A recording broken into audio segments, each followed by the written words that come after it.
Is that you? Wait, that is me. Is that you? He puts his hand in front of her, and they swap to the puppet. Oh, wow, there it They'll is. swap. Well met, cousin. They shook hands, and they put a mat. I'm still looking for it and do not see the line. Yeah, I can't find it either. It's flawless. Huge thanks to Squarespace for sponsoring today's episode. Stick around to the end to see how you can start building a beautiful website today.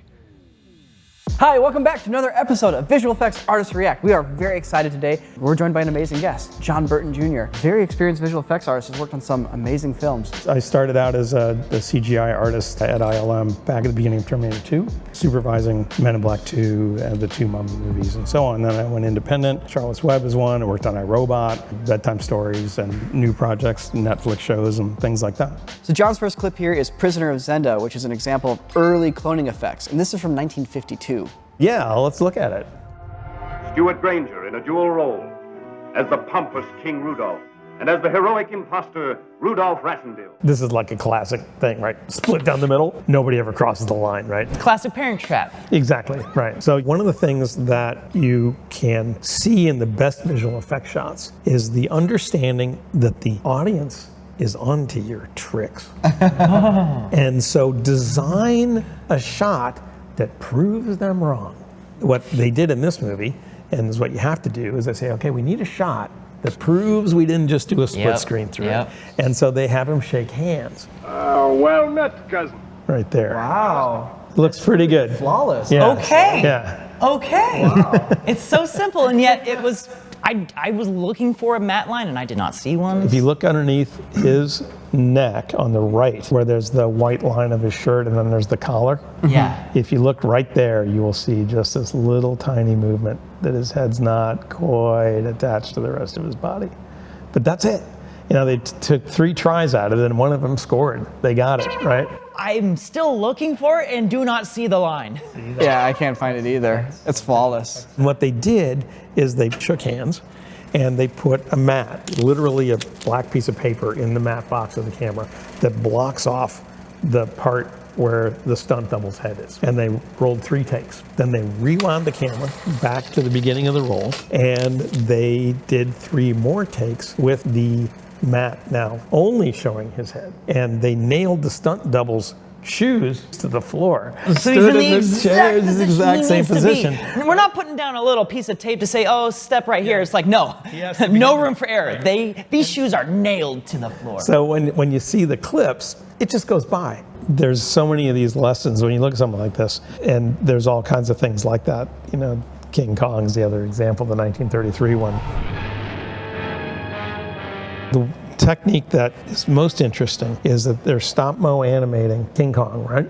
That's the base layer of the shot. Over here on the right, where you see Fay Wray, they photograph Fay Wray against this rocky background separately. And what you're looking at here is a backdrop and stop-mo King Kong. Behind the backdrop is a projector. And the projector is showing a single frame of Fay Wray against a translucent screen that's built into the set. Okay. And so for every frame, they animate Kong and they move Fay Wray's clip to the next frame. Oh, wow. And that's how she's inserted into the stop motion frame, all in camera. So they're rephotographing it. And what happens now is that he comes over and picks her up. I think he puts his hand in front of her and they swap to the puppet. Oh, wow, there it is. Swap. So now it's a puppet. That's her in a split, I think. With that arm in the background, right. I think is a split. Wow. She's in a real hand, but they're rephotographing her projected into the set. And then they're matching the armature of the Right, and he's puppet. pulling her clothes off to make it connect. The effect always has to interact, and that's the whole reason they're doing that, is just to sell it. It's like the handshake in Prisoner of Zenda. So he puts her down, and the puppet now changes back to the film thing. So she gets up, she crawls behind the rock, and when she comes out on the other side, she's a stop-mo puppet. Wow. Oh, yeah, because I can see the shadows from her on the rock now. Right, yeah, you know, that's the sort of thing, it's like, you had to figure this all out ahead of time, right? Yeah. So they escape behind him, and they disappear, and they come back, and they're stop-mo puppets. Wow. Dude, that was fascinating. I love the idea of also just taking the footage that they shot and projecting that onto like a silk screen to use in camera for the miniature shot. Them being real and putting the shot that way helps sell the puppet part of it a little bit better because you're a little bit more at ease. You're not really looking as hard to be like, oh, that's a puppet, because you just saw it before being not a puppet. It was real. And that's all part of it. And what's cool about it more than anything to me is I look at this and I go, the people that invented putting blue screen people on cards think they invented something. It's already been done. They already did it, right? 3, 2, 1. If you want to actually see this stunt, go check out our show Punch for Punch over on Netflix's YouTube channel, Still Watching Netflix. You know my buddy Guy from the Stuntman React series? Well, he took me on a journey where he puts me in the situation of a pro stuntman, and I have to figure out how to do the techniques, then make a cool little cinematic short film with what we learned. If you like the React show, you're gonna love this show. Go check it out. Punch for Punch. It's on Still Watching Netflix. You're gonna love it. Check it out. Now, were you the visual effects supervisor on Men in Black? I was a visual effects supervisor on Men in Black 2. Men in Black 2. I was a computer graphics supervisor on the first Men in Black. So that meant that I was participating in shooting it. And then when we went into post, it was my responsibility to make sure that all the technology was sorted out. Looks like you fell off the bus in the wrong part of town, amigo. You got this guy who's an actor, and when he cuts him open, now that's a CGI guy holding the head, which is real, which was really held by the stunt guy that was standing there. Mikey, when they let you out of jail? What's the go? Now that is not CGI. This is Rick Baker's guy in a suit. Oh, wow. And so this is guy in a suit here, and he's actually holding the head. That's now also a Rick Baker creation. And all this stuff, all the realism of the animation of the face and all this stuff is coming out of the guy in a suit. So this is a prosthetic creature, like that's a practical effect, but it started off for one shot there as CGI, but then that's also CG. That's CG, yes. And Oh, wow. And then the shot right after it's live action. So it just goes back and forth. It was, what can the guy in the suit do, is the question you're asking as a visual effects supervisor working with the director. What can the guy in the suit do? Until you get to the point where you need him to do something that the guy in the suit can't do, which is to take all of his flippers and go, that's too much. He didn't have enough controls. Yeah. There were not enough animatronics. It matches really well. Yeah. It does. And that's because we did lots of reference. So the best reference was to take the guy in a suit and have him run through the set. Okay. And then you can see how the light actually reflects off the actual guy, and that's what you always match to. You're not ever putting that on the frame, but that's a reality telling you what you need to do with your synthetic stuff. Yeah. Well, by the time we got around to the reference, the fellow that was in the suit, John Alexander, had to go. He was off the clock. They said, well, we need somebody to run the suit through the set. And John Alexander has a very small head. So putting the suit onto somebody became a problem because that didn't fit, but it fit me. So you got to be the alien for the, Right, so the I reference got, so footage. somewhere there's reference footage of a guy in blue jeans with a creature head on, booking through the set. Once you have the reference, you can effectively, once you have your scan in the computer, you can look at your color values, you can look at your contrast values, you can look at your highlight Everything. values. It's all there. And the reason you do that is to get that reference that shows you what the light really is on the thing you're really trying to make. So you were a CG supervisor on Men in Black 1, but you leveled up to an overall VFX supervisor for Men in Black 2. Right. Boom. Oh, wow, yeah, look at that. Spelled my name right, too. There was all kinds of crazy stuff in this movie. Who are you and how'd you get in here? You like egg salad? So, this stuff here, this took a lot of technique we had a giant Johnny Knoxville foam head. Really? And you just squish his other head against it? He squished his head against it, which A, gives him the right kind of resistance and movement on his skin, so that it looks like they're actually cheek to cheek. Wow. And we had a little head too, so we could do the reverse. And it also cast shadows. Oh, cool. So it put a shadow on the photography, so that when the CG thing comes in there, the shadow's already cast. Okay. And so you just have to match it up. So for each of these two heads there, are you shooting both plates of the head on the same day? This was shot, the A side, the big Johnny Knoxville, was shot on the set on the day with main unit. And then the second head, the little head, was shot on a blue screen, second unit. So now you have the challenge of matching all of the lighting and everything around it. Right, to be but like it. the question you always have to ask about chroma screenshots is, what do you shoot first, the foreground or the background? And, well, the answer, of course, is it depends. I was like, It's not an answerable question. My rule of thumb is whichever is the most uncontrollable element, shoot that first. Big head Johnny Knoxville is the most important part of the shot. They're going to light him so he looks good. He's going to give his performance in the set and all that kind of stuff. When we go to the second unit business, we're off in a blue screen stage, and we have control over the lighting so that we can match what we have, because we know what we have because we already shot it. Normally you would shoot the backgrounds first, because then that establishes the lighting for the blue screen, and you can make the lighting on the blue screen look right. That'd be sort of the ideal situation. But Will Smith is a very improvisational actor. Yep. And he's going to do stuff that you didn't think of when you were shooting the background. So you're just going to paint yourself in a corner. So shoot the foreground first. Yeah, And then massage the background into the scene so that you can give Will the opportunity to do something that Barry will like. You want to give him that freedom. You know, looking at these shots, one of the things I think is interesting is the more dimension you put into it, the better it looks. It makes it a harder shot, but it looks better because it doesn't look like it's pasted up. That has got dimension to it, and you see things moving in three-dimensional space, and they actually move in three-dimensional space because we actually had Johnny Knoxville lean into the camera. And so he's moving through light, all that stuff. But when you go to the shots where it's more flat on, like this one, it's not as effective because you don't have that movement to sell that everything's in 3D. It looks a little bit more pasted on. Ironically, there's no visual effects in this shot.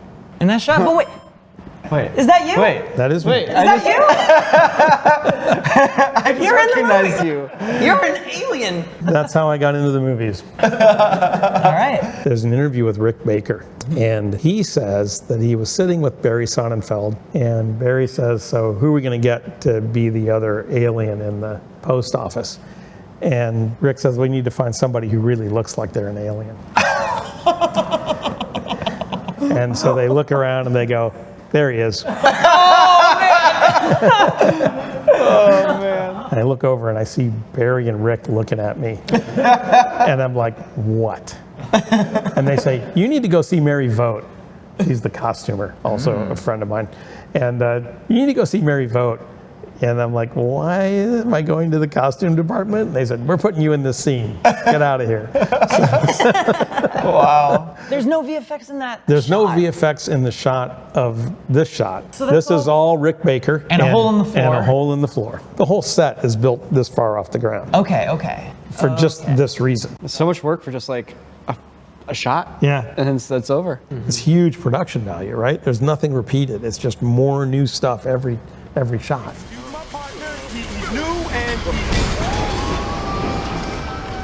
You know, I think Jeff the Worm is probably the most complicated one. Really exciting sequence. And this scene here was great because all these things with Will Smith getting beamed by the beam is all choreographed. Everything's storyboarded, everything's set up, and then you just go out and shoot it.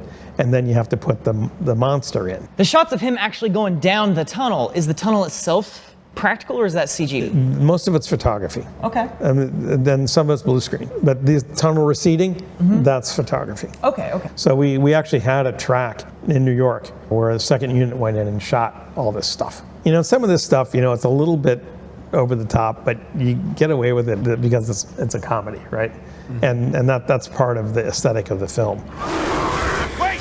No! This was kind of one of those interesting decisions about how to achieve a certain kind of an effect. They wanted Will to be up in the air being thrashed around by this beast. I suggested that they put up a giant bungee cord net that was like 20 feet tall and 20 feet wide, this great big thing. And then we let him crawl over it. So he could crawl up on it, and he was on a wire so they could pull him off and all that kind of stuff. He's wrestling with foam core. There's a blue foam noodle in his hand. Sure. He holds up the end and he goes, "No biting."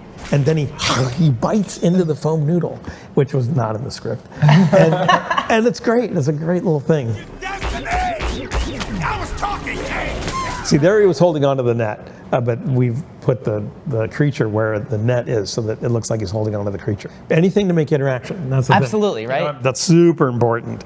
And especially when you've got people fighting against each other. You just can't have people swinging in the air. And people still do it, and it still looks bad. but all you need is somebody there to hold a big iron bar up there so that when you strike his sword, it hits something. You paint out the guy with the iron bar. Absolutely. And you've got all the muscles are doing the right thing. The stop is exactly right. You're not, I mean, some actors say, oh, you know, I can stop my arm so it looks real. But you can't send that shiver down your arm that happens when you actually hit something. Yeah, you cannot act a shockwave. Yeah. It's funny, like, you know, we always think about CGI and visual effects as being this great new tool to add things to the shot, but as you mentioned, like the ability to paint things out really also revolutionized a lot of stuff. And a really big example of that is wire work. Like wire work took on such a renaissance with the ability to paint out wires. Yeah. And now you have like all the crazy Marvel superhero stuff, which owes a lot of its visual style and action style to the ability to just simply remove wires. Yeah. Just the ability to remove a wire totally changed, like, and brought back wires that were previously only used for very specialty things in film.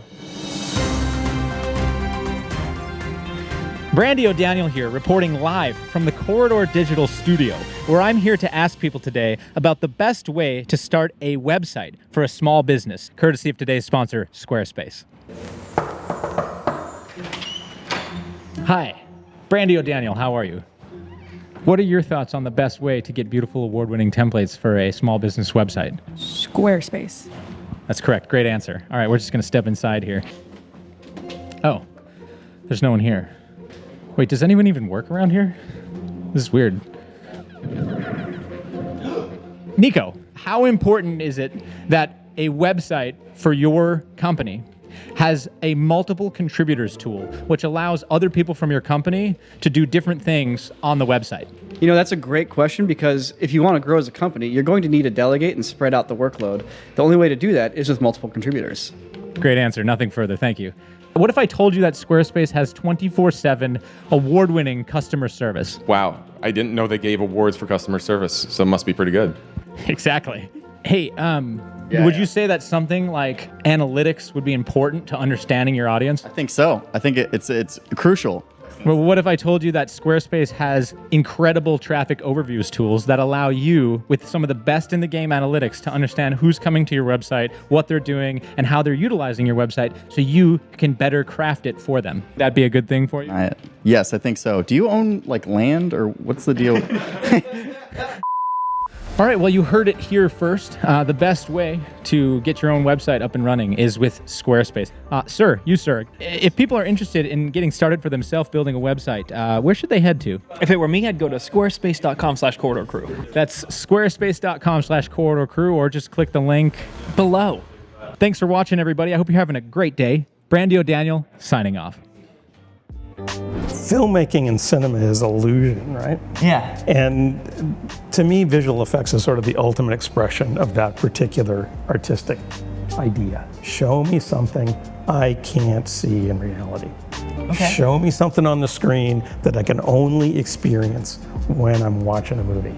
And that's where visual effects really shines. 100%. We're trying to find ways to make pictures that are astonishing and amazing that no one's ever seen before and may never see except within our artistic exercise. So that's it. You know, that keeps me going. John, it's been honestly an absolute privilege to have you join us here. My pleasure. Tell us your stories, break things down, give us your philosophies. Like, you dropped a lot of wisdom for us and for everybody watching, and I really appreciate you taking the time. My pleasure. Well, we gotta have you back. Yeah. Thank you for watching, and we'll see you next time.